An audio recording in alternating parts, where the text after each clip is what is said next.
আমাকে যদি কেউ, আমি একটা জায়গায় হেলিকপ্টার রেন্ট করে নিয়ে গেছি, আমি এখানে শুট করবো, আমাকে কেউ বাধা দিচ্ছে, আমি তাকে ছুড়ে ফেলে দিই। ওই সাহস আবার আমার বাইরে আছে।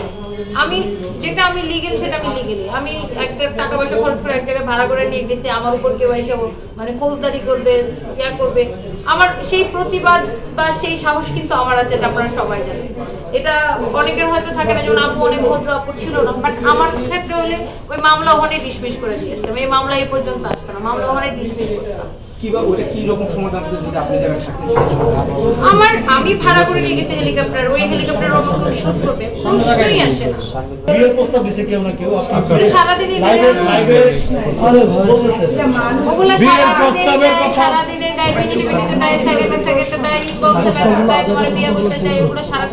আমি টাকা দিয়ে মানুষ এনে তার ভাব কেন কিনে, এটা আপনারা আই থিঙ্ক আমার থেকে বেটার জানেন। বিকজ কেউ আজকাল একটু সোশ্যাল মিডিয়াতে ভাইরাল হলে এমন ভাব, মাই গড তোর শাহরুখ খান হয়ে গেছে, এবং সে সেম কাজটা যা উদ্যোক্তাদের সাথে করে। একজন উদ্যোক্তা তাকে পে করে নিয়ে গেছে, বাট তার ভাবের ঠেলে মাটিতে পা করতেছে না। আমি একজনকে পে করে নিয়ে যাচ্ছি, মানে একজনকে আমি পে করতেছি, আমি তার টাকাও দিব, আবার তার ভাবও দেখবো, ভাই এটা আমাকে দিয়ে হবে না। আর আমার কাছে মনে হয়, দেখেন এক সময় আমিও আমার বিজনেসের শুরুতে অনেক লাইভ প্রেজেন্টার দিয়ে অনেক লাইভ টাইপ করতাম, বাট যখন আমি এইগুলা করতে করতে অতিষ্ঠ, আমি দেখি যে একটা লাইভের জন্য আমাকে 1 ঘন্টার জন্য 40,000 টাকা পে করতে হয়, দিন শেষে আমার লস হয়, দিন শেষে আমার কিছুই থাকে না, তাহলে আমার তো এই পরিশ্রমটা বিফলে যেতে হয়।